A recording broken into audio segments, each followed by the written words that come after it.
Hello नमस्कार, मैं हूं प्रदीप अहरवाल और आप देख रहे हैं स्टूडेंट्स टॉक। तो स्वागत है आप सबका हमारे यूट्यूब चैनल में।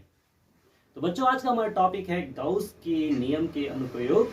तो चलिए प्रारंभ करते हैं। पहला हमारे पास अनुप्रयोग है अनंत लंबाई के आवेशित तार के निकट विद्युत क्षेत्र की तीव्रता। यानी कि हमें अनंत लंबाई की आवेशित तार के निकट विद्युत क्षेत्र की तीव्रता का व्यंजक उत्पन्न करना है, पता लगाना है। तो सबसे पहले हम लिख लेते हैं कि क्या क्या है। तो मान लेते हैं एक अनंत लंबाई का एक तार है, ठीक है। ये तार हो गया अनंत लंबाई का, एक समान रूप से वो आवेशित है, अनंत लंबाई का तार है, ठीक। और जिसका रेखीय आवेश घनत्व तो लैम्डा है, ठीक। तो मैं जरा लिखना स्टार्ट करता हूँ और फिर चलेंगे। माना अनंत लंबाई का एक समान रूप से आवेशित तार है,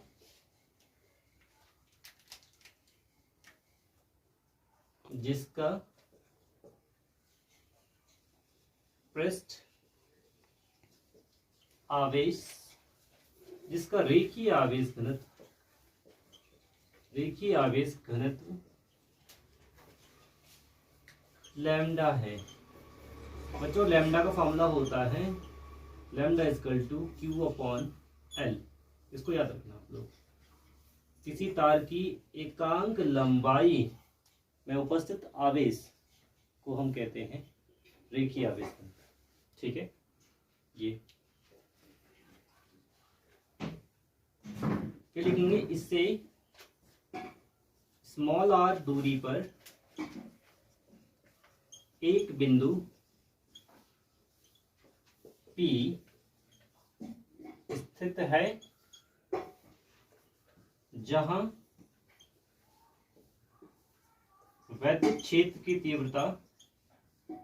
विद्युत क्षेत्र की तीव्रता ज्ञात करनी। ये तो हो गया आपका राइटिंग वाला पोजीशन, जिसको हम कह रहे हैं। और अब मैथमेटिकल इसके फॉर्म में आ जाएंगे, तो देखते हैं जरा। पृष्ठ S1 से होकर, तो पृष्ठ S1 से होकर गुजरने वाला विद्युत फ्लक्स, इसको बाद में देखेंगे। आप पहले बच्चों यहां समझते हैं डायग्राम को। ये एक समान रूप से आवेशित तार है, ठीक है। इसके दो सपाट पृष्ठ है, ये तार के दो सपाट पृष्ठ है। एक है S1, दूसरा है S2। ये दोनों सपाट पृष्ठ है, प्लेन सरफेस है। ये S1 और ये S2। और ये जो पृष्ठ है ये वाला, ये तिर्यक पृष्ठ है। इसको क्या बोलते हैं? तिर्यक पृष्ठ, ठीक है। जो काट दिया गए हैं ये वाला और ये वाला, ये सपाट पृष्ठ है। और ये जो ऊपर वाला पोर्शन है, जैसे कि मैं एग्जांपल तब मार्कर का, तो ये वाला पृष्ठ और ये वाला पृष्ठ, ये और ये तो हुए सपाट पृष्ठ। और यहां पर बात करेंगे सरफेस पर, तो ये कहलाएगा उसका तिर्यक पृष्ठ, ठीक है। तो इसमें तिर्यक पृष्ठ है, दो सपाट पृष्ठ है। और बिंदु P पर यहाँ पर जो है, यहाँ पर हमें विद्युत क्षेत्र की तीव्रता ज्ञात करनी है। यहाँ से यहाँ तक, इस सेंटर से यहाँ तक की दूरी इसकी क्या है? स्मॉल आर, याद रखना अपना। तो बच्चों देखेंगे, और एक और चीज, जो विद्युत क्षेत्र की तीव्रता है ना, आप देखेंगे इसमें DS1 के लंबवत है, DS2 के लंबवत है। और अगर हम तीसरे देख रहे हैं S3 या DS3 देख रहे हैं, तो उसकी समांतर चल रही है। ध्यान देना, ये इसके लिए 90 डिग्री, इधर भी 90 डिग्री, इस पृष्ठ के लिए भी। लेकिन जब तिर्यक पृष्ठ की बात कर रहे हैं तो उसके वो समांतर चल रहा है, ठीक। तो पृष्ठ S1 से होकर गुजरने वाला विद्युत फ्लक्स देखेंगे बच्चों, तो क्या निकलेगा? इंटीग्रेशन d∅1 फ्लक्स है ना, d∅1 इक्वल टू आएगा ∅1, और इसमें से करेंगे इसको सॉल्व। इंटीग्रेशन EDS1 की वैल्यू लगा देंगे, तो डॉट हटाएंगे तो क्या आएगा? देखो EDS1 cos, और यहाँ पर एंगल बन रहा है 90, तो cos 90 आएगा। इंटीग्रेशन की वैल्यू ∅1 की वैल्यू आएगी integration E ds1 cos 90, cos 90 की वैल्यू कितनी होती है, sin 90 की वैल्यू होती है 1 और cos 90 की वैल्यू होती है 0। तो हमें पता है कि ये जगह cos 90 0 है, ये पूरा 0 हो जाएगा। यहाँ लिख देता हूं φ1 इज इक्वल टू 0 और लिख भी देना क्योंकि cos 90 degree is equal to 0 है। इसी प्रकार आप लोग निकालेंगे, इसी प्रकार पृष्ठ S2 से होकर गुजरने वाला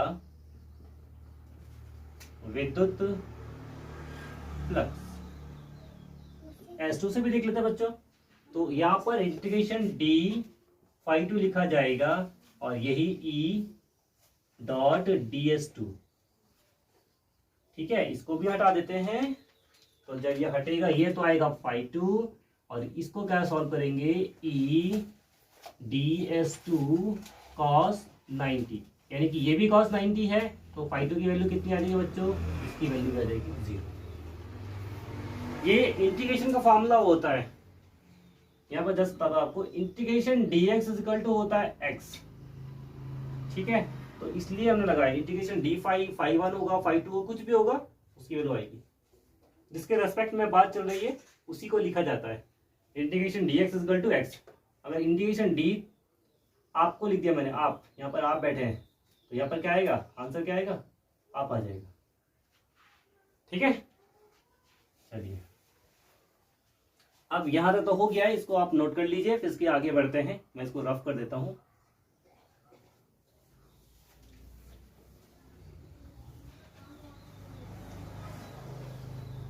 अब तिर्यक पृष्ठ होगा बच्चों, इसी में ही तिर्यक पृष्ठ S3 से होकर गुजरने वाला विद्युत फ्लक्स। तो यहां पर फॉर्मूला क्या आ जाएगा बच्चों, देखो d φ3 is equal to integration E dot ds3। अब ये तो पैरेलल है, तो डॉट हटेगा तो क्या आएगा, E ds3 cos 0, क्योंकि पैरेलल में तो एंगल बनेगा ही ना, तो cos 0 आएगा। और cos 0 की वैल्यू कितनी होती है 1। E तो आपके पास कांस्टेंट है तो वो तो बाहर आ जाएगा और अंदर क्या बचेगा, ds3 लिख देंगे आप लोग, cos 0 की वैल्यू होती है 1। इतना वाला आपने लिख दिया होगा, इसको मैं साफ कर देता हूं।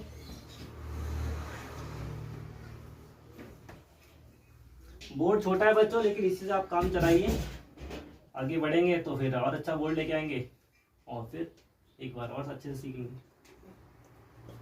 तो E ds3, अगर इतना छोटे से एरिया को देखें हम लोग, एक तार है तो ये छोटा सा एरिया तार का अगर और थोड़ा थोड़ा थोड़ा थोड़ा जोड़ते चले जाएंगे तो ये पूरा तार आपको एक बेलन नजर आ रहा है। क्या नजर आ रहा है, बेलन।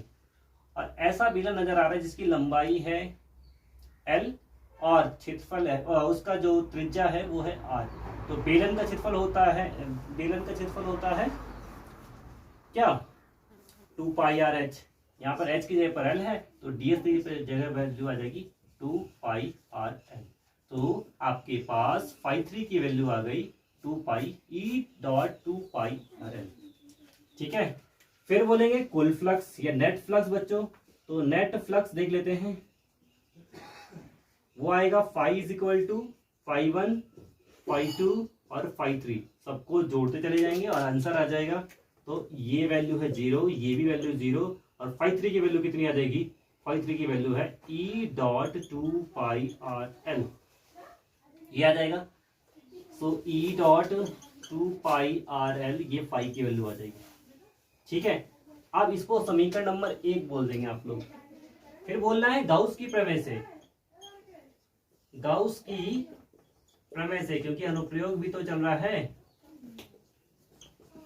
गाउस की प्रमेय जो है वो क्या कहती है, phi equal to Q upon epsilon 0 या एप्सिलॉन नॉट। लेकिन हमारे पास जो रेखीय आवेश घनत्व है उसकी वैल्यू है lambda equal to Q upon L, यानी कि रेखीय आवेश घनत्व में lambda equal to Q upon L है, ऐसा लिख सकते हैं आप लोग, कोई दिक्कत नहीं है। तो क्यू की वैल्यू यहाँ से कितनी आ जाएगी बच्चों, ये एल इधर मल्टीप्लिकेशन कर लेगा, lambda L equal to Q आएगा कि नहीं आएगा। तो अब देखो हम यहाँ पर वैल्यू रखने वाले हैं,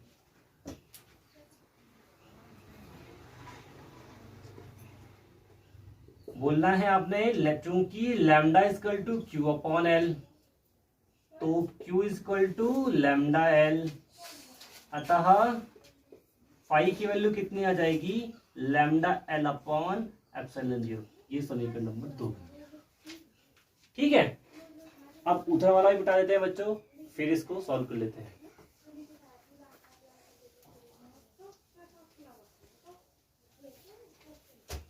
अब समीकरण 1 व 2 की तुलना करेंगे। समीकरण 1 व 2 की तुलना से, अब ये भी देखो बच्चों फाई है और ये भी फाई है, दोनों की तुलना की जा सकती है। तो E dot 2 pi R L is equal to lambda L upon epsilon 0। यहाँ पर L से L कैंसिलेशन चल जाएगा, आपके पास E की वैल्यू आएगी 1 अपॉन 2 पाई, ये 2 पाई अपॉन में आ जाएगा, एप्सिलॉन 0 यहाँ पर है, R मल्टीप्लाई में है नीचे अपॉन में आएगा, और L ये लैम्डा है तो लैम्डा रह जाएगा। तो E की value I 1 upon 2 pi epsilon not dot lambda upon R, या फिर आप क्या करेंगे, यहाँ पर 2 से मल्टीप्लाई करेंगे, 2 से डिवाइड कर देंगे, 2 से मल्टीप्लाई 2 से डिवाइड करने पर ये हो जाएगा 1 upon 4 pi epsilon 0 dot 2 lambda upon R। तो ये है बच्चों अनंत लंबाई के आवेशित तार के निकट वैद्युत क्षेत्र की तीव्रता का व्यंजक। तो इस वीडियो में इतना ही, उम्मीद है आपको ये वीडियो पसंद आई होगी। इसको लाइक करें, सब्सक्राइब करें, और हाँ, इस चैनल को जरूर से जरूर शेयर अवश्य करें। धन्यवाद।